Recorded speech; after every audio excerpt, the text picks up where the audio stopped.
Nightly. Big changes are coming for OU's football stadium. Hear how your game day seat will be affected and reactions from fans. And the sun looks to stick around for your game day Saturday, but our next storm system could be affecting your weekend travel plans. Plus, President Trump and New York City Mayor-elect Mamdani meet in the Oval Office. I really think he has a chance to do a great job. This is OU Nightly.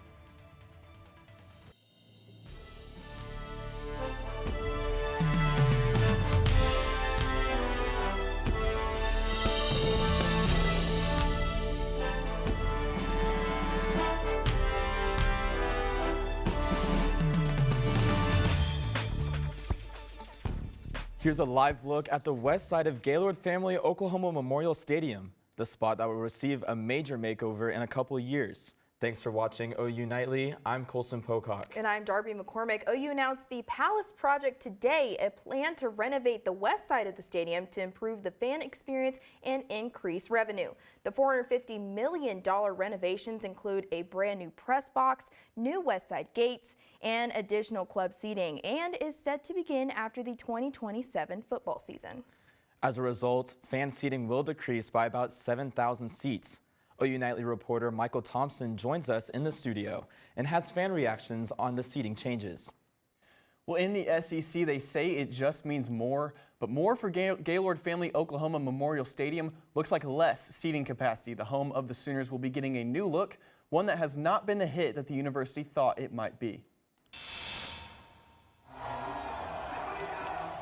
Schools like Alabama and Tennessee have mastered the SEC atmosphere. And as Oklahoma continues to adapt, students have their opinions on how Owen Field could improve. I wish we would expand and, add like 10,000 more seats so we have like a fighting chance to be intimidating. But Friday, the university announced plans for renovations that will see 7,000 fewer seats on game day, but add more suites. Honestly, I don't think that's too right. I mean, student tickets should come first, but yeah, it's probably going to be more limited for the freshmen, even more now. I mean, it was limited for us already, but it's probably going to be more limited now. Season ticket holders could have to move seats to account for the new luxury seating areas, sending social media into a frenzy. One person saying the university has sold out the middle class for corporate greed and that decreasing capacity is not okay, which OU students agree with. We're new to the SEC, so obviously we were in the Big 12 like previously, so we didn't need that many seats. But if we're getting rid of them as the school's growing, compared to like the big schools like Bama and all them, it's not going to go that well. I don't think it's fair to like the fan base. It's really only benefiting like donors and like OU football's pockets. I hate to say it. Construction will begin at the end of the 2027 season, meaning the west side will be under construction during the 2028 season. Probably won't be too good for those kind of games, the bigger games. This is just one part of a long process, and future plans to renovate the north end zone could allow capacity to rise and make necessary adjustments to the changes coming. Though it has not been announced when we can expect those changes to begin, we will have comments on the renovations from the university leaders later on in Big Friday Sports. Guys, back to you. All right, thanks, Michael. Well, it's a beautiful Friday, a nice sunny Friday after a cloudy Thursday. That's right. OU Nightly meteorologist Dylan Stroko is in studio with us to talk more about the weekend ahead as well as Thanksgiving week. Dylan?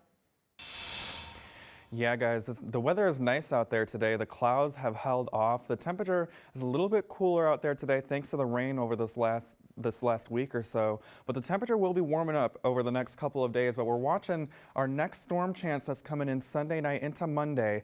Now, it's not going to be cooling us down yet. We are watching another cold front that will be coming in later on next week, just ahead of Thanksgiving. That'll cool us down just a bit there. But coming up in our main forecast, we're going to be going into that game day forecast as well as breaking down that next storm system and taking a peek at your Thanksgiving week ahead. Back to you guys. All right, thanks, Dylan. Coming up, President Trump meets with New York Mayor-elect Zohran Mamdani. What the two had to say about each other next. And car crashes involving deer are more common at the end of the year. Hear how Oklahoma Highway Patrol says drivers can stay safe when we come back.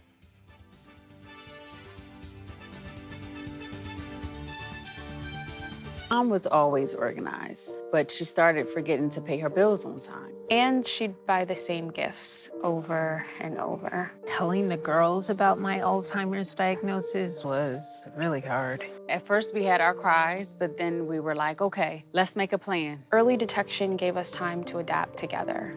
It's so important for you to think about what you can do and making the most of what you have. If you or your family are noticing changes, it could be Alzheimer's. Talk about seeing a doctor together. Hi, I'm Ryan Blaney, a third-generation race car driver. And we dedicate a lot of our time to going as fast as possible. But when my grandpa was diagnosed with Alzheimer's, it was a very unexpected bump in the road for us. It's important to notice if older family members are acting differently, experiencing problems with their memory, or having trouble with routine tasks. Early detection of Alzheimer's can give your family time to explore support services, make a plan for the future, and access available treatments. If you or your family are noticing changes, it could be Alzheimer's. Talk about seeing a doctor together. We said we'd never give in to a meltdown. Mariella! Never leave the house looking, well, and never let them out of our sight.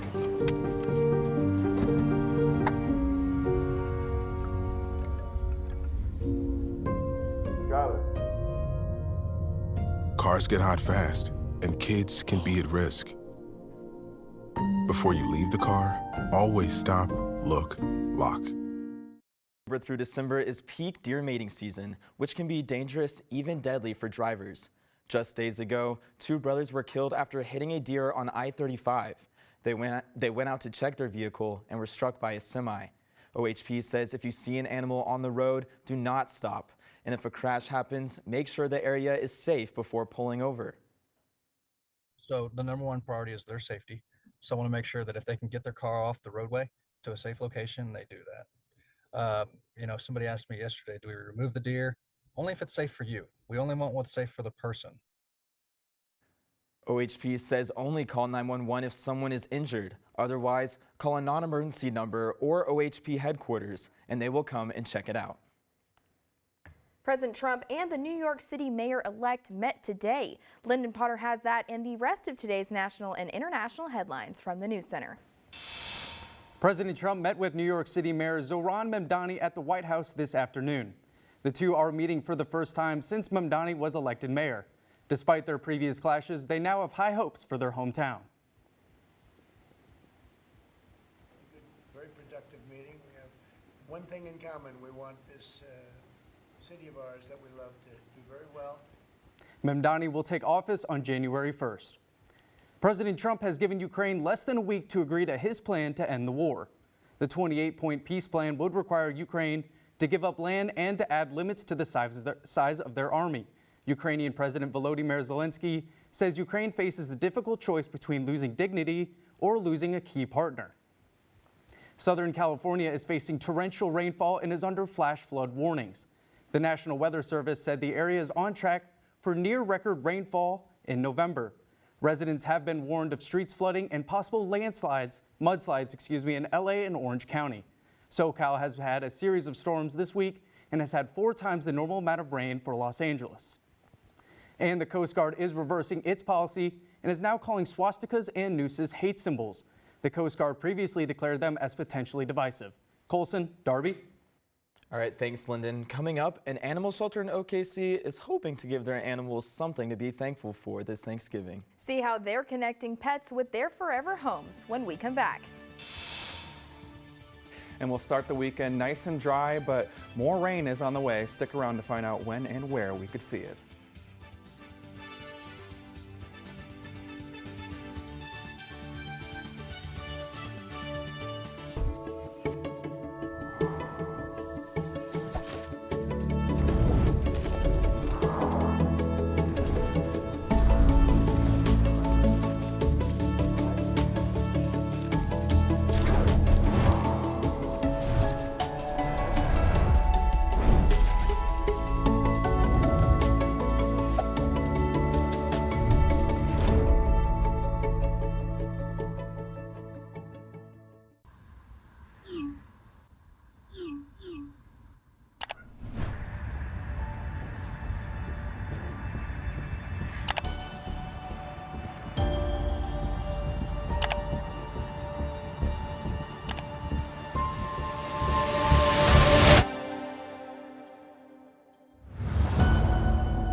Well, welcome back to OU Nightly. It's a lot drier out there today, and the sun is taking a peek out at us today. You're going to see the traffic flowing nicely out there on Highway 9. Current temperature right now about 64 degrees.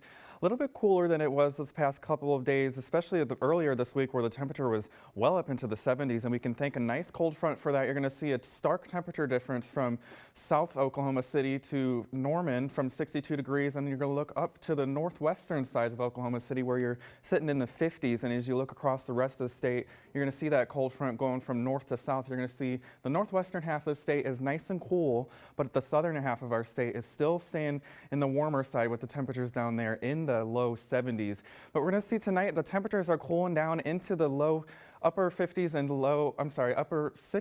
upper 50s and low 60s as we go throughout the rest of the evening. Not a whole lot though as we go throughout as far as rain goes. That should be holding off for this weekend as we'll see into tomorrow. The temperature will be nice and cool though as we start in the morning. Tailgate hours about 9 a.m. That kickoff is at 11 a.m. for that Mizzou game here in Norman. Those temperatures will stay on the cooler side though as we start for the kickoff at 11 a.m. 54 degrees is that temperature. We'll warm up though to about 58 degrees by halftime, and we'll see those warmer temperatures in the rest of the afternoon, getting up to about 60 here in Norman, where areas to our south are getting a little bit warmer, 64 there in Ardmore, 65 down there in Lawton. Now we're talking about rain the past couple of days. Now you're going to see a lot of us here missed out on some good rain, especially places like Lawton and Norman. And one thing we notice is that drought monitor starting to pick up here, especially for places like Norman. We're going to see that severe to extreme drought condition. But we're watching the next chance for some rain and some showers and thunderstorms here. We could be seeing some relief. Now, Saturday is going to be nice and calm, not a lot of clouds out there, but Sundays we're going to be seeing that next chance for rain, low risk for severe weather right now, mainly just going to be, like I said, that next chance for rain. That'll be moving out of here, and then by Monday morning, it should be nice and calm. Those clouds will be moving out of here by Monday afternoon. But as we take a look at next week, we're going to be seeing that, like I said, that chance for some rain here this weekend. There's that low pressure system that'll be bringing that chance for rain, but here is our next chance for some cooler weather that'll be bringing some nice, cool Thanksgiving weather for us here. Here's that cold front that'll be moving through here, and you're going to see by Wednesday and Thursday morning, nice and cold. Now you're going to be seeing that on that 7-day forecast as well. The temperature is cooling right down into the 60s and even 50s by Wednesday and Thursday for a very cool Thanksgiving weekend. That sounds good to me. Okay, so let's go back to the game though. I want to figure out what type of outfit should I be wearing to this game? I'm thinking like sweatshirt and shorts kind of weather. You know, you want to plan for the cold in the morning, but it's going to warm up a little bit to about 60 degrees, so I'm thinking sweatshirt and shorts. Sounds about right. That's a good outfit for me. I like that. That's just the perfect mild. I need that. But hey, it is time to give thanks, but also to give back. Oklahoma City Animal Welfare invites everyone to celebrate Thanksgiving early during their Paws Giving Fest this Saturday. The event will be held from 10 a.m. to 5 p.m. along with being free and open to the public. Guests can feed shelter pets a special Thanksgiving meal while they hang around. And if one furry friend or friends catches your eye, all adoption fees will be waived during the event. And it's about time for Big Friday Sports, where you can hear more about the Sooner Stadium renovation plans. And key stories to look for in the sports world, from high school to the pros. Keep it here.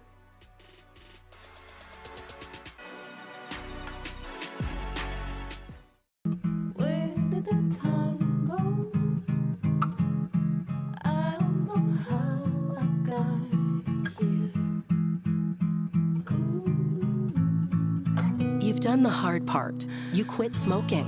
Now do the easy part and get scanned for lung cancer. If you smoked, you may still be at risk, but early detection could save your life. Talk to your doctor and learn more at savedbythescan.org. Oh, right. Look at you taking the stairs. Who are you? We're your lungs. We are proud of you for quitting smoking, but you still may be at risk for lung cancer. A routine cancer scan can detect it early when it's more curable. Good to know. Well, I gotta go somewhere. So do we. Listen to your lungs. Get a routine screening that could save your life. Talk to your doctor and learn more at savedbythescan.org. Food isn't just fuel to live, it's fuel to grow. My family relied on public assistance to help provide meals for us. These meals fueled my involvement in theater and the arts as a child, which fostered my love for acting. The Feeding America network of food banks helps millions of people put food on the table. When people are fed, futures are nourished. Join the movement to end hunger, and together we can open endless possibilities for people to thrive. Visit feedingamerica.org/actnow.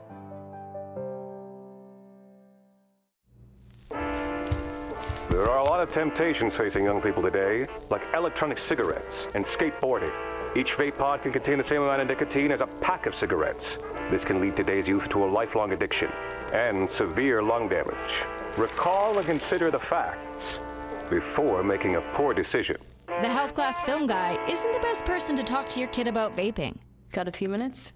You are. Start the conversation with your child about vaping today.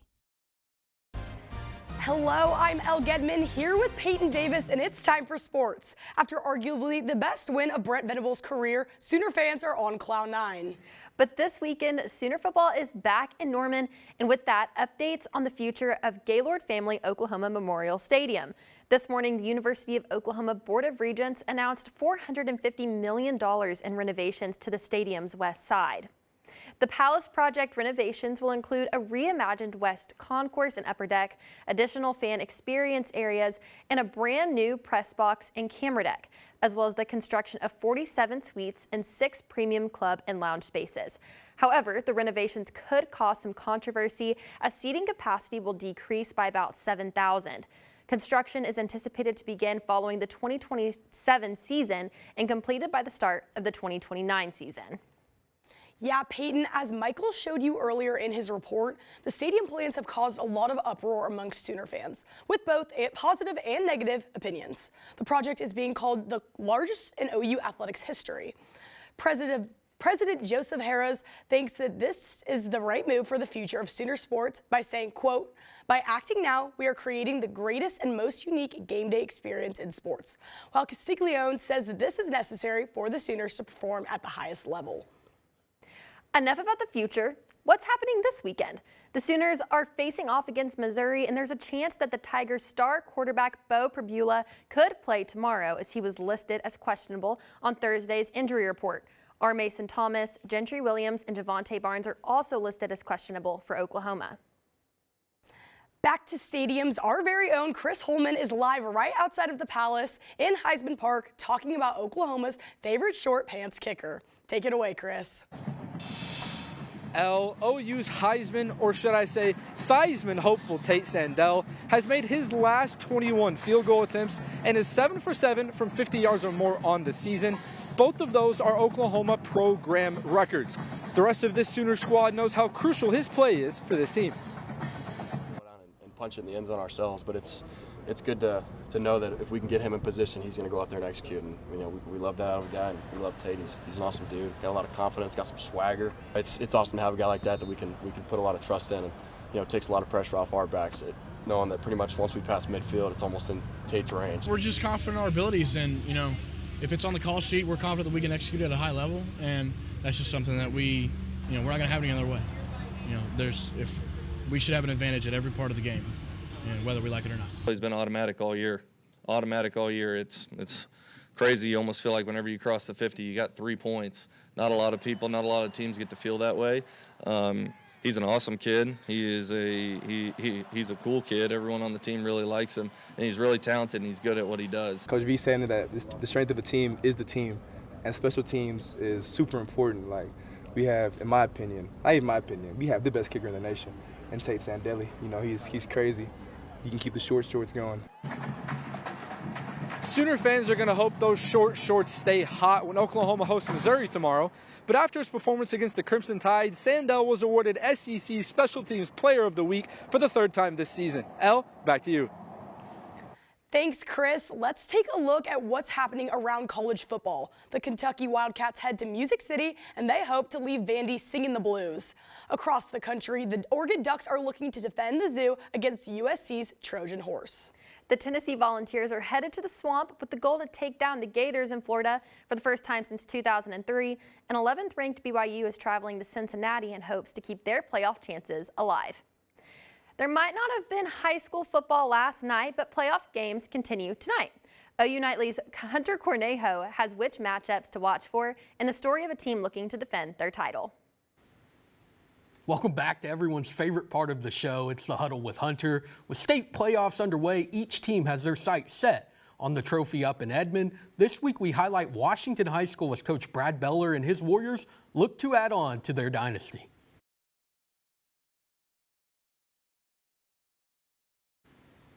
The Warriors had the 4th longest winning streak in state history with 45 straight wins, including 3 state championships, before Sulphur snapped it this season. Even with the loss, it has helped Washington as they go for number 4. Yeah, it definitely stung a little bit, that loss, but I think looking back, it was definitely for the better. While the Warriors are chasing a 4-peat, Beller knows the journey for this team is different. A lot of people talk about run it back. You got to run it back, and you can't run it back the same way. You have to take your own path, your own teams, even if you play a similar opponent. Washington faced adversity, trailing after 1 versus Chisholm, but responded by scoring 46 points unanswered. We just can't walk into a game and think we're the best team ever. We have to be side by side each other every step of the way, down or up.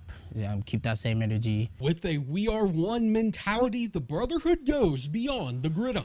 We are a close-knit team, so I think that helps us out. We're all going to die for our brother out on the field. The opportunity to win a 4th straight is one many programs do not get. If we were able to accomplish it, I think you put yourself in rare air. I think already the program is there, but to say 4 in a row and to send a senior class off where they never lost their last game would be something that we would be so proud of. And the Warriors host the 9-2 Kiefer Trojans tonight at 7 p.m. in a rematch of last year's quarterfinals. And in 6A1, OU commit Caden Penny and the Bixby Spartans start the chase for an 8th straight state championship. Mustang heads up the Turner Turnpike to take on the Broken Arrow Tigers. And in 6A2, the defending state champ Choctaw head up to Sapulpa. Peyton L., back to you. Thanks, Hunter. Don't go anywhere. We still have many senior sports to talk about. We'll start with basketball and find out what to wear tomorrow, next in the Game Day Forecast.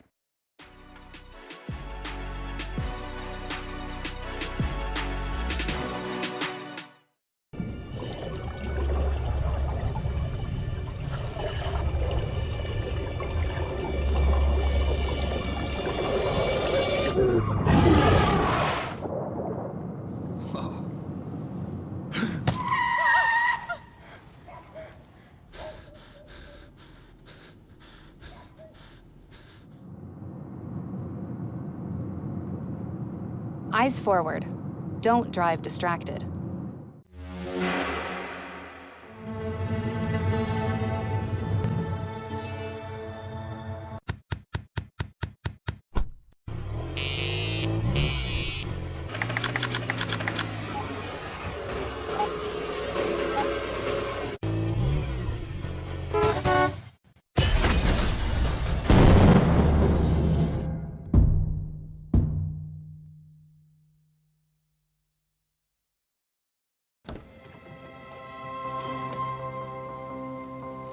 The impact of a meal goes well beyond feeding our bodies.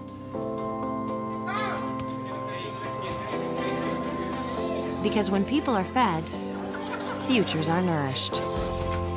Everyone deserves to live a full life. And with your help, together we can end hunger. Join the movement at feedingamerica.org/actnow. Well, the weather is nice out there today, and that's going to continue on into tomorrow, but the temperature is going to be nice and cool as we start off tomorrow morning, but we're going to be warming up into the 50s and eventually into the 60s. The rain will hold off, though, as we get into the rest of this weekend, but it will come back by Sunday and into Monday. Guys, back to you.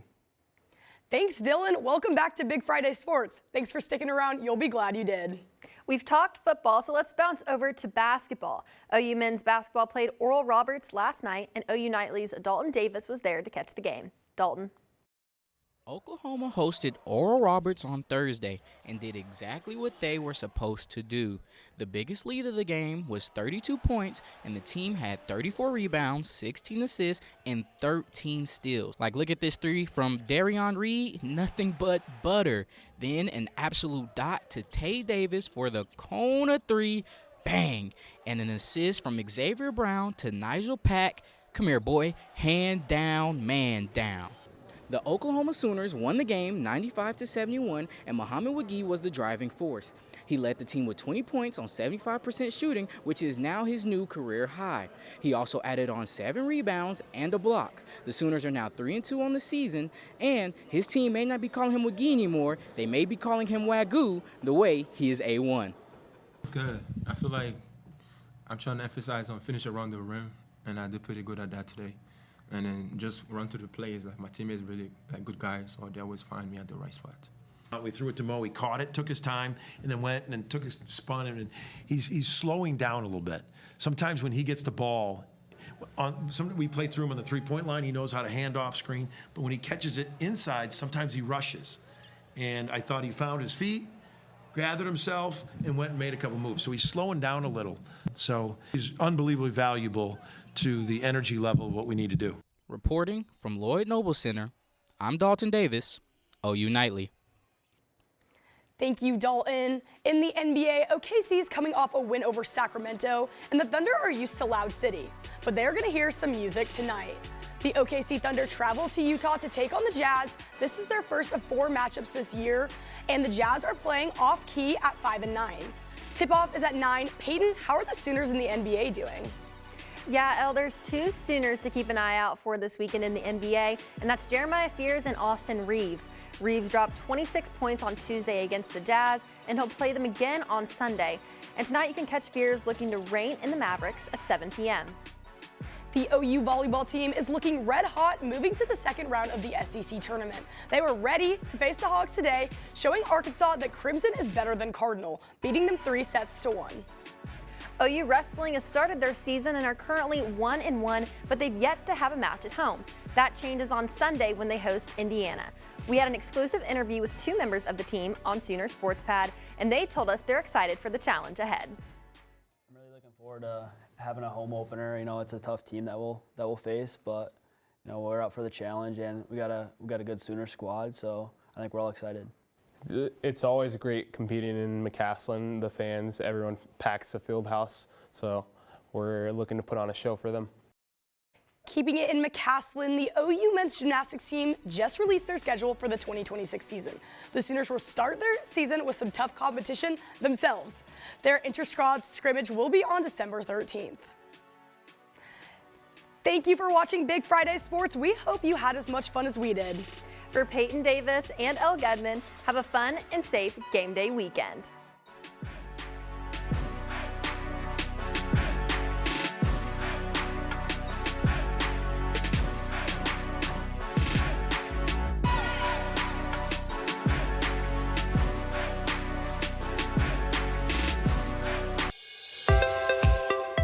Water is our most precious resource and something that should be conserved and used wisely. Here are some water conservation tips you can try. In the kitchen, collect the excess water you use to rinse produce and use